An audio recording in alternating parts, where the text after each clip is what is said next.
Hi guys, it's Victoria. I chose to do my final essay on women's rights, like we talked about for assignment 7, the antebellum reform.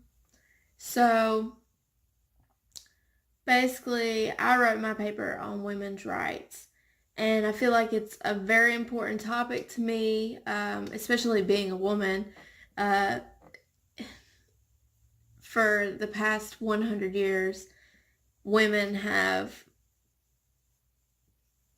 gotten so much more rights than what they had in the 1800s.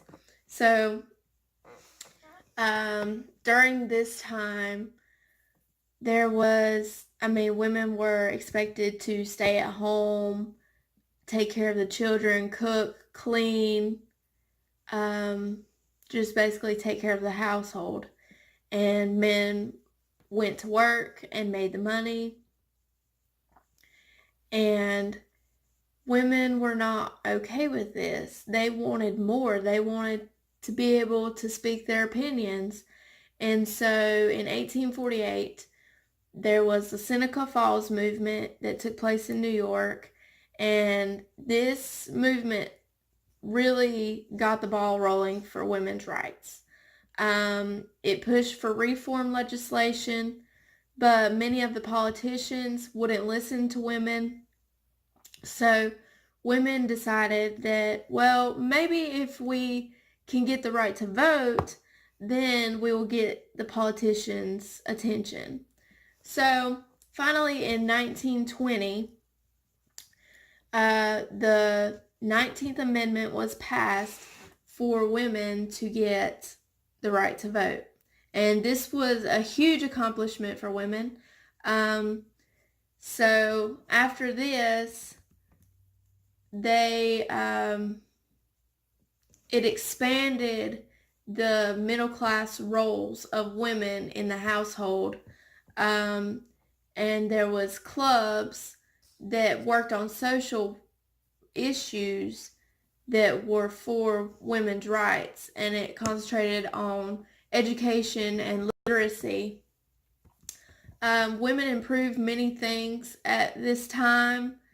They pushed for better housing standards, the regulations for the food and drug industry, government inspections for factories, which was very important because many people got hurt at factories. There wasn't any type of rules.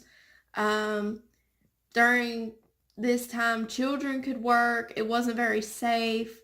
So this was a very important thing that women did.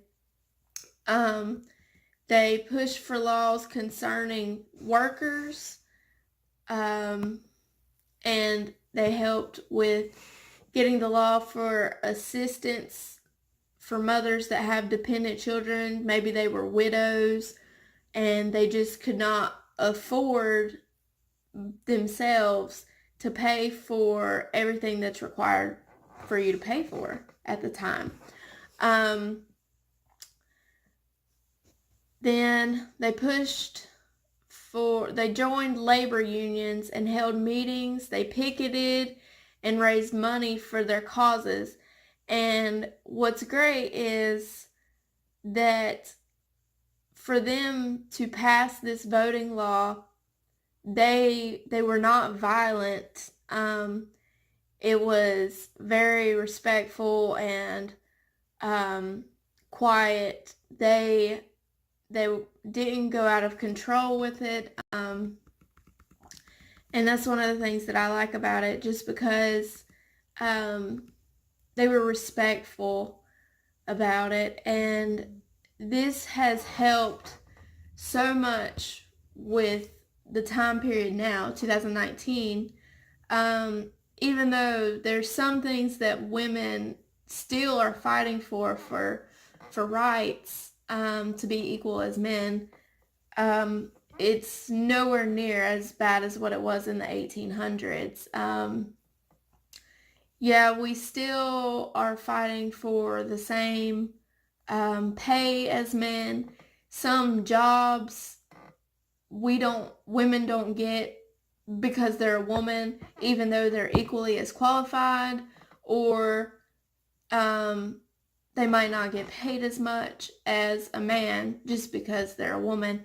And that's not fair. It's not fair because we're just as equally competent as they are. So I think this is a very important topic, and I think it helps to spread awareness about it and the history about it. Thanks for listening.